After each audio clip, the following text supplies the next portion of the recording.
샬롬, 오늘도 온라인 주일 성경 공부에 참여하신 우리 빈내리 교회 성도님들을 주님의 이름으로 환영하고 축복합니다.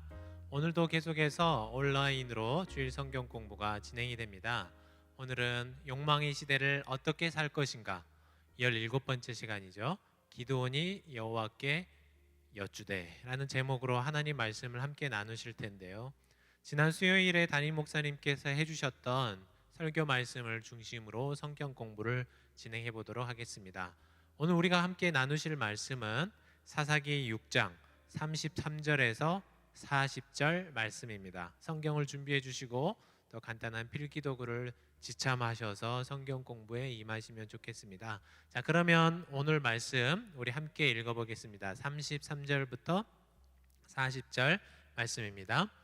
그때 미디안과 아말렉과 동방 사람들이 다 함께 모여 요단강을 건너와서 이스라엘 골짜기에 진을 친지라. 여호와의 영이 기드온에게 임하시니 기드온이 나팔을 불매 아비에셀이 그의 뒤를 따라 부름을 받으니라. 기드온이 또 사자들을 온 므낫세에 두루 보내매 그들도 모여서 그를 따르고 또 사자들을 아셀과 스불론과 납달리에 보내매 그 무리도 올라와 그를 영접하더라. 기드온이 하나님께 여쭈되 주께서 이미 말씀하심 같이 내 손으로 이스라엘을 구원하시려거든 보소서, 내가 양털 한 뭉치를 타작 마당에 두리니 만일 이슬이 양털에만 있고 주변 땅은 마르면 주께서 이미 말씀하심 같이 내 손으로 이스라엘을 구원하실 줄을 내가 알겠나이다 하였더니 그대로 된지라.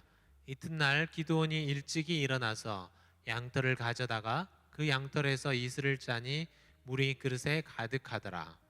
기드온이 또 하나님께 여쭈되 주여 내게 노하지 마옵소서. 내가 이번만 말하리이다. 구하옵나니 내게 이번만 양털로 시험하게 하소서. 원하건대 양털만 마르고 그 주변 땅에는 다 이슬이 있게 하옵소서 하였더니 그 밤에 하나님이 그대로 행하시니 곧 양털만 마르고 그 주변 땅에는 다 이슬이 있었더라. 아멘. 오늘 나누신 말씀을 바탕으로 마음 열기 질문을 함께 우리가 보겠습니다. 반복되는 실패나 계속 생겨나는 어려운 일로 인해 힘겨웠던 시절이 있다면 언제입니까? 그리고 어떻게 그 시간을 이겨냈습니까?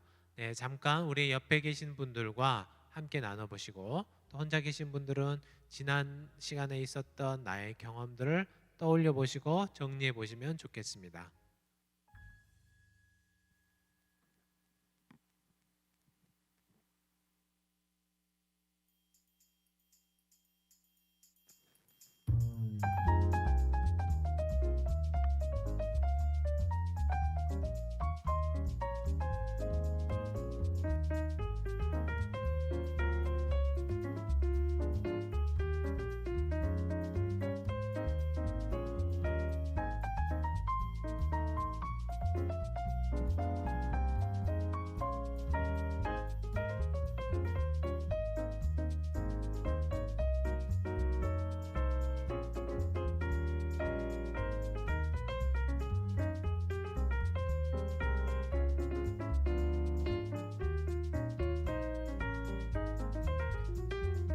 네, 함께 나누어 보셨습니까?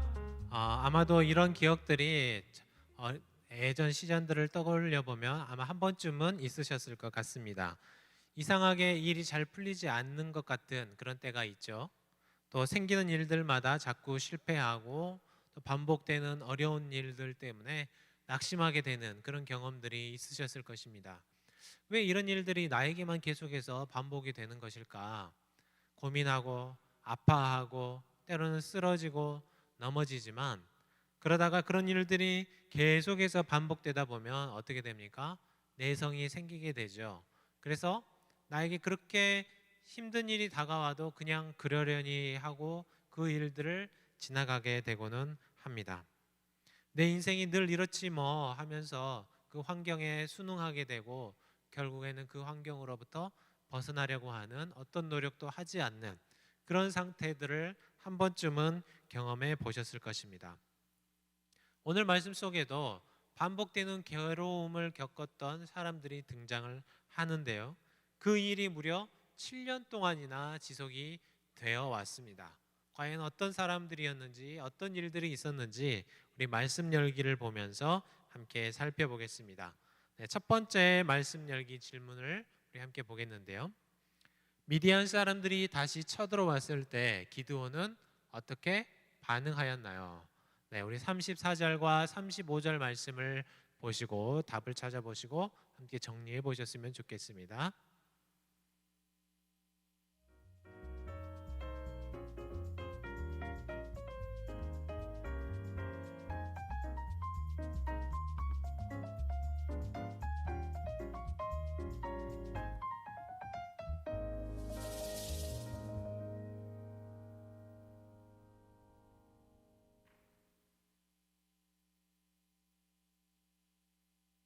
네, 답을 정리해 보셨습니까? 네, 이스라엘이 미디안에 의해서 탄압을 받은 것이 벌써 7년이 되었습니다. 굉장히 긴 시간이 흘렀다는 것을 알 수가 있죠. 그들은 7년 동안 약탈을 당하고 괴롭힘을 당했습니다. 모든 먹을 식량들을 다 빼앗겼지만 그것이 7년의 시간이 흐르면서 그들 안에 내성이 생겼던 것 같습니다. 숨어서 겨우 밀 타작이나 하면서 한 끼 식사라도 어떻게든 해보려고 하는 그런 노력 이외에는 그들이 아무것도 할 수 없었습니다. 이제 이스라엘은 어떻게 반응을 해야 할까요? 먼저 지난 시간과 연결해서 오늘 말씀을 한번 보셨으면 좋겠는데요. 기드온에게 지난 시간에 어떤 일들이 일어났습니까? 여호와 샬롬의 제단을 쌓은 후에 하나님께서 그에게 새로운 명령을 주셨습니다. 바로 그들을 올가매고 있던 죄의 근본적인 뿌리를 깨끗이 처단하는 일이었죠. 바알과 아세라상을 완전히 깨뜨려 버리고 하나님 앞에서 성결의 모습으로 나아가는 것이었습니다. 하나님의 명령을 받고 집안에 있던 바알과 아세라 신상을 다 깨부수고 하나님께 번제를 드리면서 새롭게 시작하게 되었습니다. 하나님 앞에서 잘못된 죄악을 모두 끊고 주님 앞에서 바르게 살기로 결단한 바로 이때에 미디안 사람들이 지금 이때에 쳐들어온 것이죠. 미디안은 아말렉 사람, 동방 사람들까지 모아서 연합군을 만들었고 더 많은 무리들이 이스라엘의 남은 곡식마저 탈탈 털어가기 위해서 접근했습니다. 이왕이면 어떻습니까? 이 기드온과 많은 사람들이 큰 결단을 했잖아요. 지난 시간간에 그들을 올가매고 있었던 죄의 뿌리를 다 처단했지 않습니까? 순종했지 않습니까? 명령에 반응을 했어요. 그렇기 때문에 하나님께서 그들에게 좋은 선물을 주셨으면 좋겠는데 그게 아니라 도리어 새로운 약탈, 연합군이 쳐들어와서 그들을 괴롭혔다라는 것입니다. 결국 그들에게 닥친 상황은 좋은 상황이 아니었고 또다시 새로운 도전이었고 새로운 위험, 새로운 아픔과 슬픔이 그들의 코앞에 닥쳐왔다는 것입니다. 결국 기드온과 이스라엘은 7년 동안 반복되어 왔던 미디안의 약탈을 다시 맞이하게 되었는데요. 그러나 지금 이 순간 기드온의 태도를 보면 지금까지의 반응과는 달랐다라는 것을 알 수가 있습니다. 지금껏 항상 그래왔듯이 곡식을 숨어서 몰래 타작하고 식구들을 위해 밀 한 줌이라도 숨겨놓으려고 했던 그런 비겁한 모습의 겁쟁이의 모습이 아니었습니다. 나팔을 불고 사람을 보내서 이스라엘의 군대를 모으기 시작한 것이죠. 자기 부족이었던 아비에셀을 중심으로 해서 이스라엘 골짜기 주변에 있었던 또 북부 지역의 여러 지파들을 중심으로 사람들을 모으기 시작했습니다. 이 일은 지난 7년 동안 누구도 단 한 번도 해보지 못했던 그런 새로운 도전이었습니다. 얼마나 많은 사람들이 모였는가 보니까요. 7장 3절 말씀에는 무려 3만 2천 명의 사람들이 모였다라고 기록하고 있어요. 어떻게 이런 일이 가능할 수 있었을까? 어떻게 해서 이렇게 많은 사람들을 기드온이 모아낼 수 있었을까요? 성경은 우리에게 아주 중요한 단서를 제공합니다. 34절 말씀을 보실까요? 여호와의 영이 기드온에게 임하시니 기드온이 나팔을 불매 아비에셀이 그의 뒤를 따라 부름을 받으니라. 네, 여기에 아주 중요한 단서가 등장합니다. 그게 무엇입니까? 바로 여호와의 영이 기드온에게 임하였다라고 말하고 있습니다. 기드온이 갑자기 용기가 생기고 지혜가 생겨서 그런 것이 아니라 여호와의 영이 기드온에게 임하니까 기드온이 새로운 도전을 7년 만에 할 수 있었다라는 것입니다. 나팔을 불고 다니면 미디안 입장에서 어떻겠습니까? 다 알 거예요. 아, 저 사람들이 지금 우리와 싸우려고 준비하는구나. 쟤들이 달라졌구나라는 것을 알 수가 있습니다. 그럼에도 불구하고 기드온에게 새로운 담대함이 생겨난 것이죠. 하나님의 뜻을 행하기 위한 담대함이 그를 인도하게 된 것입니다. 여기서 먼저 기억할 것은 하나님은 결코 너 알아서 해봐라, 이제는 네가 너의 몫이다 라고 던져주는 것이 아니라 하나님은 여호와의 영, 그러니까 성령님을 기드온에게 보내서 그가 할 수 있도록 도와주시는 하나님이십니다. 그에게 능력을 주시고 영으로 감싸주시는, 보호해주시는 하나님이시라는 사실입니다. 아이디어를 주시고 용기를 주시고 능력을 주셔서 일하게 하시는 것, 그것이 바로 하나님의 일하시는 방식이라는 것이죠. 또한 기드온은 이제 하나님의 능력으로, 그래서 성령의 힘으로 일하는 사사가 되었습니다. 하나님은 기드온을 지금까지 한 번도 해보지 않았던 일을 도전해야 하는 상황에서 주님의 일을 잘 감당할 수 있도록 성령님을 그에게 보내주셨습니다. 지금도 우리와 함께 하시는 성령님을 의지하면서 하나님의 부르심에 순종하시기를 바랍니다. 자, 그러면 이런 하나님의 모습을 기대하면서 우리 2번 문제 함께 적용해 보셨으면 좋겠는데요. 한 번도 해보지 않았던 일을 준비하면서 겪었던 일들을 나누어 보시고, 또한 어떻게 그 일을 해 나갈 수 있었는지를 우리 잠시 우리 옆에 계시는 분들과 나누어 보시기를 바랍니다.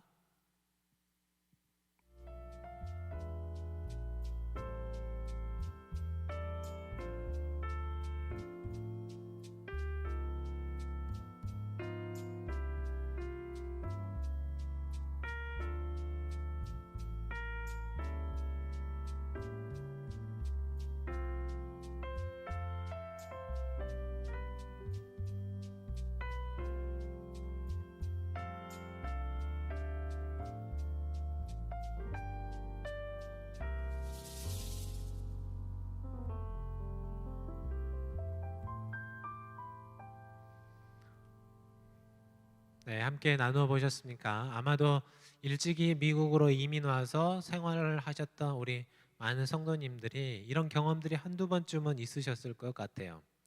그래서 낯선 땅에서 해야 했던 여러 가지 새로운 도전들, 또 새로운 생활 터전에서 새로운 언어와 새로운 직업을 찾아서 살아야 했었던 지난 시간들이 기억이 나실 것 같은데요.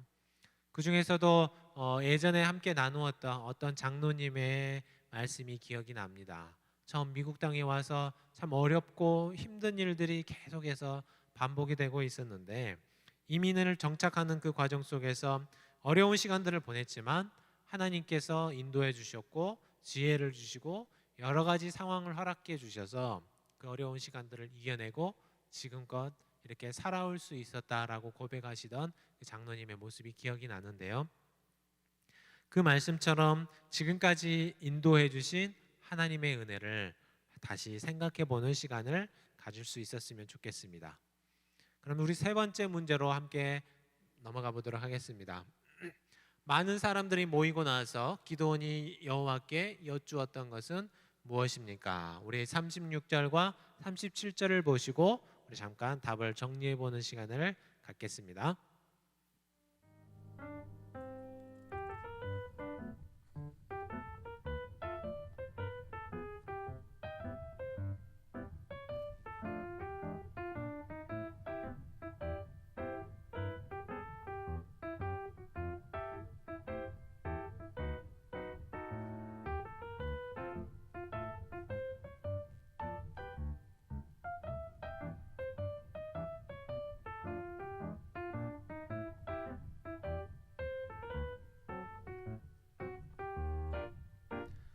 네, 답을 정리해 보셨습니까? 아마 이 사건 여러분들도 너무나도 잘 알고 있는 굉장히 유명한 사건이기 때문에 여러분들도 쉽게 답을 정리하실 수 있었을 것 같습니다. 네, 하나님께 여쭈었던 기도원의 일은 바로 양털 뭉치를 이용해서 하나님께로부터 확실한 증거를 얻으려고 한 것이었습니다. 여호와의 영이 임한 기드온은 나팔을 불며 전령을 보내고 이스라엘 골짜기 주변과 북부 지파 중심으로 3만 2천 명의 사람들을 모았습니다. 물론 미디안 연합군에 비하면 숫자가 턱없이 부족한 아주 작은 규모의 군사들이었습니다. 하지만 이렇게 많은 사람들이 함께 모여서 이스라엘의 구원을 꿈꾸었던 적이 너무나도 오래전 일이었어요. 그래서 지금까지 일어난 이런 일련의 과정들을 살펴보면 이스라엘 안에 무언가 놀라운 변화가 일어나고 있다는 것을 우리가 짐작해 볼 수 있습니다. 더군다나 하나님께서도 기드온과 함께 하신다는 것이 확실해졌고요. 그런데 기드온이 여기에서 보였던 이 순간이 보인 반응이 참 의아한 것이죠. 하나님께 다시 한번 증거를 요구하고 있는 것이 바로 기드온의 지금의 태도였습니다. 먼저 이 기드온이 했었던 요구를 함께 잠깐 생각을 해보실까요? 우리가 잘 아는 것처럼 기드온은 타장마장에 양털 뭉치 하나를 던져놓고 하나님께 요구를 했습니다. 하나님, 정말로 하나님이 우리와 함께 하시고 우리가 이길 수 있다면 여기 있는 이 양털 뭉치에만 물이 적게 하시고 주변에 있는 땅들은 다 마르게 해주십시오 라고 하나님께 부탁을 했습니다. 그래서 하나님께서 어떻게 하셨습니까? 이 귀찮고 믿음 없는 기드온의 요구에 하나님은 확실하게 또 즉각적으로 응답을 해주셨습니다. 더 이상 변명의 여지가 없도록 확실하게 해주셨어요. 그림에서 보시는 것처럼 어떻습니까? 그릇에 한가득 찰 정도로 양털에만 흠뻑 젖어 있는 하나님의 응답을 기드온은 경험했다는 것입니다. 이만하면 됐을 것 같은데 기드온은 한 번 더 요구하죠. 이번에는 반대로 땅은 다 이슬이 젖어서 촉촉하게 하시고 양털만 마르게 해주십시오 라고 말합니다. 양털이 물을 머금고 있기가 더 좋기 때문에 아마도 이 두 번째 부탁이 조금 더 어려운 부탁이 아니었을까 생각합니다. 그러나 하나님은 기드온이 원하는 대로 해주셨고 양털만 마르고 주변 땅은 다 젖게 그렇게 해주셨습니다. 기드온은 이미 하나님의 부르심을 받고 성령의 충만함으로 거듭났음에도 불구하고 자신의 연약함 때문에 믿음이 부족한 것 때문에 하나님께 또다시 새로운 증거를 요구하고 나섰다라는 것입니다. 다시 36절을 보면 이렇게 얘기했어요. 기드온이 이미 말씀하심 같이라고 이야기하고 있어요. 하나님께서는 이미 이스라엘을 구원하실 것이라고 여러 번에 걸쳐서 말씀하셨습니다. 증거를 보여주셨습니다. 그럼에도 불구하고 아까 말씀하셨지만 한 번 더 확인해 달라고 부탁을 하고 있는 것이 바로 기드온의 태도였죠. 그뿐만이 아니라 기드온은 지금 이 일이 하나님을 화나게 하는, 진노케 하는 일이라는 사실을 잘 알고 있었습니다. 그래서 39절에도 보면 주여 내게 노하지 마옵소서라고 하나님께 말하면서 증거를 요구하는 것이 바로 기드온의 태도였습니다. 기드온의 이 행동이 좋아서 하나님께서 적극적으로 증거를 보여주신 게 아닙니다.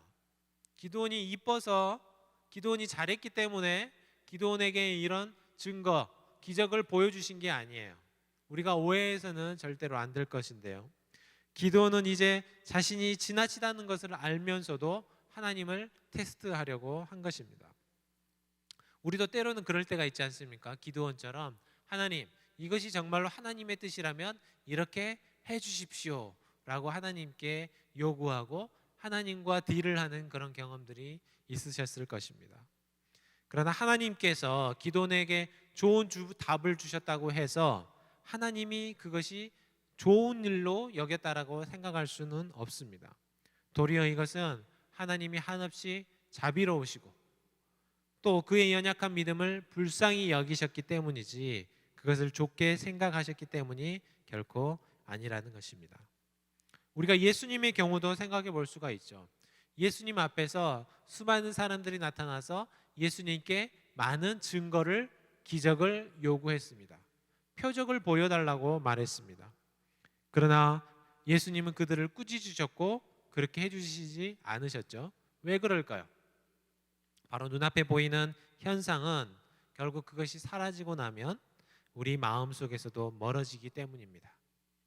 기적을 한번 경험하고 나면 내 삶이 완전히 달라질 것 같지만 시간이 지나고 나면 그때의 충격, 그때의 감동이 희미해지기 시작하게 되고 역시 우리의 믿음도 약해질 수 있기 때문입니다. 그래서 우리는 일시적인 현상이나 감정에 따라 움직여서는 안 된다는 것을 이 기도원을 통해서 배워야 하는 것입니다.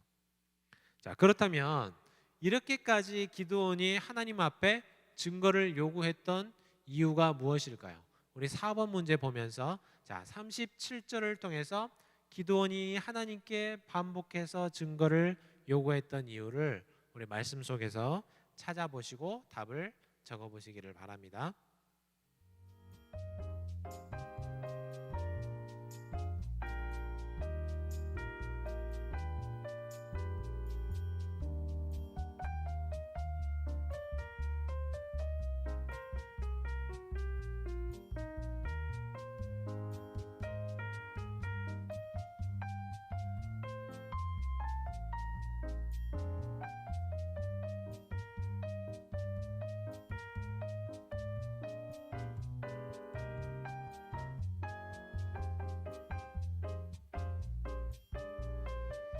네, 답을 찾아보셨습니까? 그렇다면 왜 기드온은 이렇게 하나님께서 성령도 보내주셨고 이미 여호와의 사자를 통해서 기적도 베푸셨고 능력도 주셨고 또 백성들까지 다 모을 수 있도록 해주셨는데 왜 여기서 하나님께 새로운 증거를 요구했을까요? 37절에서 기드온이 하나님께 하는 말을 보면 그 이유를 우리는 발견할 수 있는데요. 우리 하반절만 함께 읽어보겠습니다. 여기서부터 주께서 이미 말씀하심 같이 내 손으로 이스라엘을 구원하실 줄을 내가 알겠나이다 하였더니, 자, 발견하셨습니까?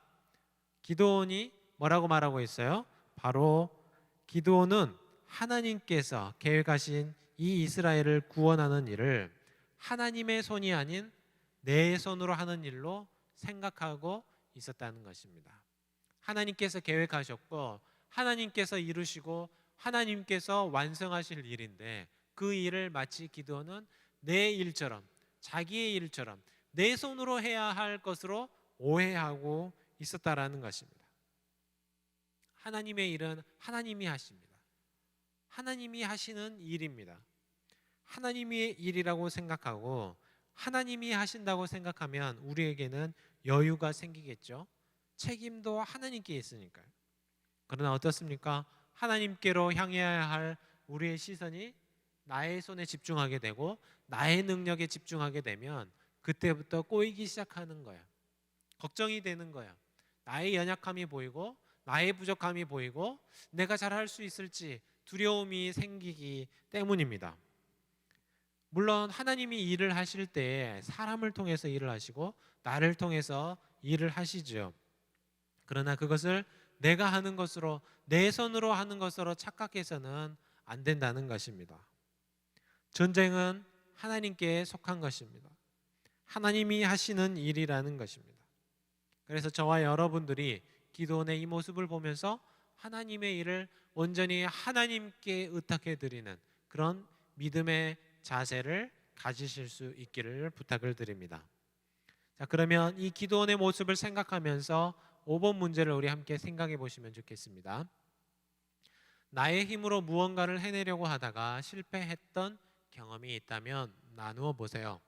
네, 우리 옆 사람들과 함께 이 질문을 가지고 자신들의 서로의 경험을 나눠 보시기를 바랍니다.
네, 함께 서로 경험을 나누어 보셨습니까?